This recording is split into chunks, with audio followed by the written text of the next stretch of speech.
There is a version of you that has been quietly suffocating. You were told to smile more, to be agreeable, to not make people uncomfortable, to explain yourself clearly so others would accept you, to be available, be kind, be humble, be grateful. And somewhere along the way, you accepted this as virtue. But what if I told you that every social rule you were conditioned to obey was not designed to elevate you, it was designed to make you manageable? Machiavelli did not write The Prince to be loved, he wrote it to tell the truth, and the truth is brutal. The world is not governed by the rules it teaches in public, it is governed by entirely different laws, laws the powerful follow in private, while demanding the weak obey something else entirely. Today, we are going to name those laws. We are going to dissect the social rules that drain your power, erode your status, and keep you permanently positioned beneath the people you should be standing beside. And then we are going to discuss, with cold precision, which ones you must break, and why breaking them is not cruelty, it is clarity. Ask yourself honestly, how many times have you shrunk yourself to make someone else comfortable? How many times have you apologized for something you didn't do wrong?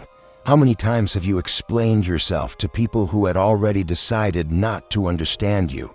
If those questions land in your chest with any weight at all, stay with me. What comes next was written for you. From the moment you were placed inside a social structure, family, school, workplace, culture, you began receiving instructions, not lessons in power, not education in strategy, instructions in compliance. You were taught that your value depended on how well others received you. You were graded on cooperation. You were rewarded for raising your hand and punished for stepping out of line. And gradually, almost imperceptibly, you internalized the most dangerous belief a person can carry, that being acceptable to others is the same thing as being successful. Machiavelli observed this mechanism with clinical precision.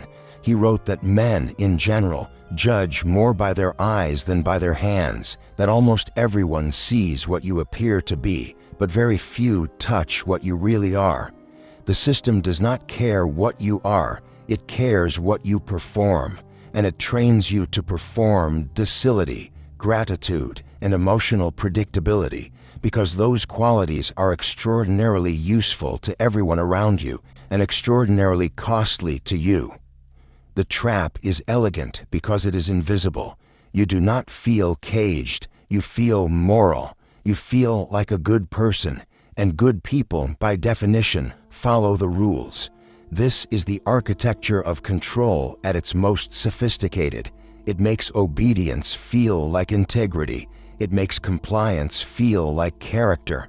And so you carry the cage with pride, and you call it your values. Robert Greene, who spent years decoding the mechanics of power, identified this pattern across centuries of history. Those who rise are rarely the most obedient. They are the most strategically aware. They understand the rules clearly enough to know which ones exist to serve others, and which ones, when violated with precision and intelligence, accelerate everything. The question is not whether you know the rules. The question is whether you understand what they are actually for. Let us name them, not abstractly, specifically, because you have been following these rules your entire life, and they have a price that no one told you about when you signed the agreement. The first rule you were told to obey: always be likable. Make people comfortable around you. Smooth your edges. Soften your opinions. Never be the person who makes the room tense. This rule sounds like social grace, but in practice, it is a tax on your authenticity. Every time you soften a true opinion to manage someone's reaction, you signal that your thoughts are negotiable. And people who believe your thoughts are negotiable will always negotiate them downward. Machiavelli understood that the prince who seeks to be universally loved must bend to every wind. The prince who commands respect accepts that not everyone will love him, and rules accordingly. The second rule, always explain yourself. If people misunderstand you, clarify. If they doubt you, justify. If they question your decisions, provide the reasoning. This rule masquerades as transparency, but it functions as insecurity. Explanation is a form of seeking permission after the fact. It says, I made this choice, but I need you to approve of it before it stands. The powerful do not explain unless explanation serves a strategic purpose. Silence, deployed with confidence, communicates more authority than 100 carefully constructed arguments. The third rule, be available. Answer messages quickly. Show up when asked. Don't make people wait. This rule teaches you to make yourself infinitely accessible, which means infinitely ordinary. Scarcity creates value. This is not a metaphor, it is economics applied to human perception. When you are always reachable, always responsive, always present, you become ambient like air. No one values air until it is gone. The moment you become selective with your presence, you become someone whose presence means something. The fourth rule, and perhaps the most corrosive, never let them see you wanting something too badly. Desperation is ugly. Play it cool. Don't seem too ambitious, too hungry, too invested. This rule in theory protects you from appearing weak. In practice, it causes you to systematically underperform your own desires. You downplay your ambitions so others won't be threatened. You pretend indifference so you won't seem vulnerable. And then you wonder years later why you never quite arrived at what you actually wanted. These rules have something in common. They all ask you to manage someone else's emotional experience at the expense of your own position. They all require you to be smaller than you are so that others can feel larger. Before we go further, reflect on this now. Which of these rules has cost you the most? Which one have you been following longest without ever questioning who it actually serves? Here is where most people stop. They recognize the rules, they feel the weight of them, but then the conditioning activates. Something inside says, breaking these rules is selfish, it is arrogant, it is unkind. You have been told your entire life that the person who violates social rules is the villain in someone else's story, and so you hesitate. You step back, you decide that awareness is enough, that you don't need to actually change anything. Machiavelli anticipated this hesitation. He wrote that a ruler must learn how not to be good, and must know when to use this knowledge and when not to use it. This is the nuance that most people miss. He was not advocating cruelty, he was advocating reality. There is a difference between being good in the moral sense and performing goodness as a survival strategy. The first is a value, the second is a costume, and the man who cannot tell the difference between them will spend his life in a costume that does not fit, while wondering why everyone else seems more comfortable in theirs. Carl Jung reached similar territory from a different direction. He described the shadow, the parts of yourself that you reject, suppress, and refuse to acknowledge because they do not match your self-image. Ambition, aggression, the desire for power, the willingness to compete rather than defer. Jung's argument was not that these qualities are virtues in their raw form. His argument was that what you refuse to see within yourself controls you from the shadows. The person who refuses to acknowledge their desire for power does not become powerless. They become someone whose desire for power expresses itself unconsciously, often in far more destructive ways than it would if they had simply claimed it. Integrating the shadow is not about becoming ruthless, it is about becoming whole. It is about taking the traits that society labeled dangerous and channeling them with intelligence, rather than burying them until they explode. The individual who has integrated their shadow does not need to be cruel because they are no longer afraid of their own capacity for conflict. They can choose restraint from a position of strength rather than adopting it by default from a position of fear. That is a fundamentally different relationship with power. If you have stayed with this until now, I want to acknowledge something. Most people listening to this stopped 3 times already. They felt uncomfortable and looked for an exit. You didn't. That tells me something specific about the quality of your attention. The most powerful part is still ahead. What comes next is theory. It is a playbook. Machiavelli described the effective leader as someone who must know how to use both the beast and the man. The man uses law. The beast uses force and cunning. And since the law frequently fails, he wrote, it is necessary to have recourse to force. The social arena is no different. There are formal rules, the ones people state openly, and there are operational rules, the ones that actually determine outcomes. The playbook lives in the gap between them. Strategic silence over compulsive transparency. You have been trained to fill silence with explanation, to offer your reasoning unprompted, to make your internal process visible so others can evaluate it. Stop. Silence is not the absence of communication, it is a form of it. When you speak less, what you say carries more weight. When you explain less, your decisions appear more certain. Uncertainty invites debate. Certainty invites compliance. The man who states his position and stops talking forces the other person to respond to the statement, not to negotiate its foundation. Controlled scarcity over anxious availability. Your presence should have a price, not a financial price, but an attention price. When people can summon your full engagement on demand, they will, and they will not appreciate it. Appreciation is the child of anticipation. The people you most admire professionally are the ones who are genuinely difficult to reach, not because they are rude, but because they are genuinely occupied with things that matter. Become genuinely occupied. Let your unavailability be an accurate reflection of your priorities, not a performance. The performance will always be detected. The reality never needs defending. Cold detachment over emotional reactivity. This is where most people lose their power in real time. Someone challenges you, someone dismisses you, someone makes a comment designed to destabilize you, and your nervous system fires before your mind can intervene.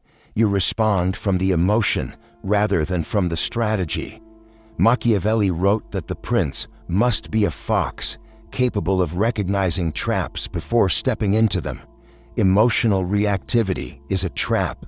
The moment you respond with visible anger, visible insecurity, or visible desperation, you have handed the other person a precise map of how to move you. The fox does not respond to the bait. The fox identifies that it is bait. Then the fox waits. Selective firmness over reflexive niceness. There is a category of person who mistakes agreeableness for generosity. Being agreeable is not generous. It is comfortable for you.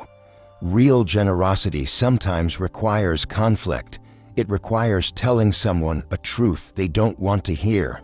It requires enforcing a boundary that creates short-term friction to preserve long-term respect.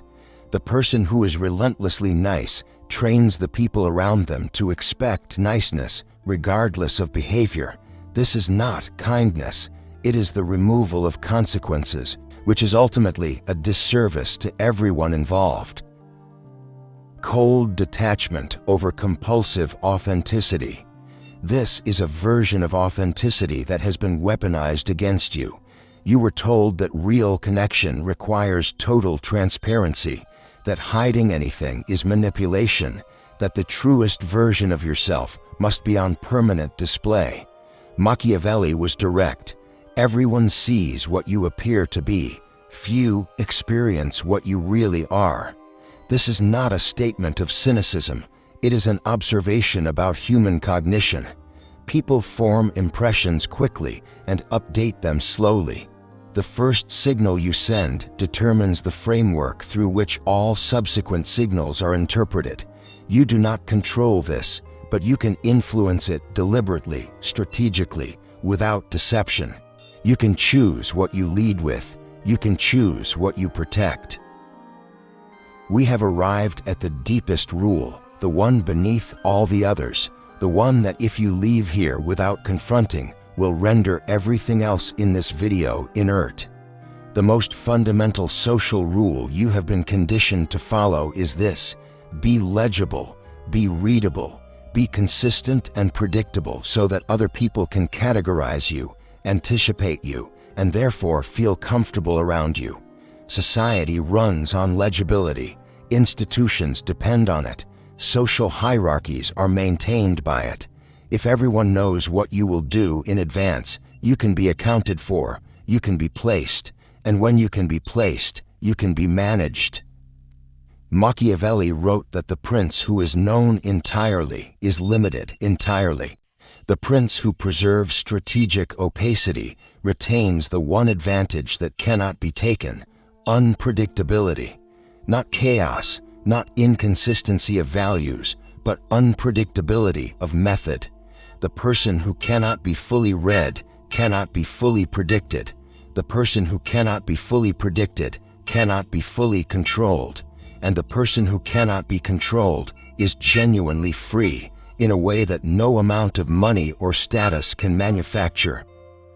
Here is the paradox that closes this. The deepest violation, the one that liberates you completely, is not the violation of any external rule. It is the violation of the internal belief that you need others to validate your position before you can occupy it. Most people wait. They wait for permission to be ambitious. They wait for confirmation that their judgment is correct. They wait for social proof that their direction is acceptable. And in waiting, they hand the timing of their lives to people who are not thinking about them at all. Viktor Frankl, writing from circumstances that make any social discomfort seem small, identified the one freedom that cannot be removed from a human being: the freedom to choose one's response to one's circumstances, not the circumstances, the response. The space between what happens to you and what you do next is the space where your actual character lives. Most people never find this space because they move too quickly from stimulus to reaction. They have been trained to respond automatically, to be legible, predictable, and therefore manageable. The violation Machiavelli spent his life describing was not a violation of ethics, it was a violation of passivity. It was the refusal to accept the role that power assigns to the powerless and the ruthless, patient, intelligent construction of something else. He did not promise that this would make you loved. He did not promise that it would be easy. He promised that it would be real. And he understood that for a certain kind of person, the kind of person who is still here, who did not click away when this became uncomfortable, real is worth more than loved. The majority of people who watched this video will return to their routines unchanged. They will feel a brief, sharp recognition of something true, and then the conditioning will re-establish itself, and the rules will resume their quiet governance. This is not a judgment. It is a prediction based on how human psychology actually works. Change is uncomfortable.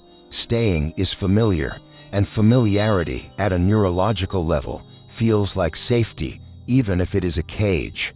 But you are still here, which means you're sitting with the discomfort rather than escaping it. That is the first, smallest, most essential violation. Stay there. Let it be uncomfortable. Ask yourself the question that Machiavelli forces every serious reader to ask. What kind of life am I actually building, and for whom?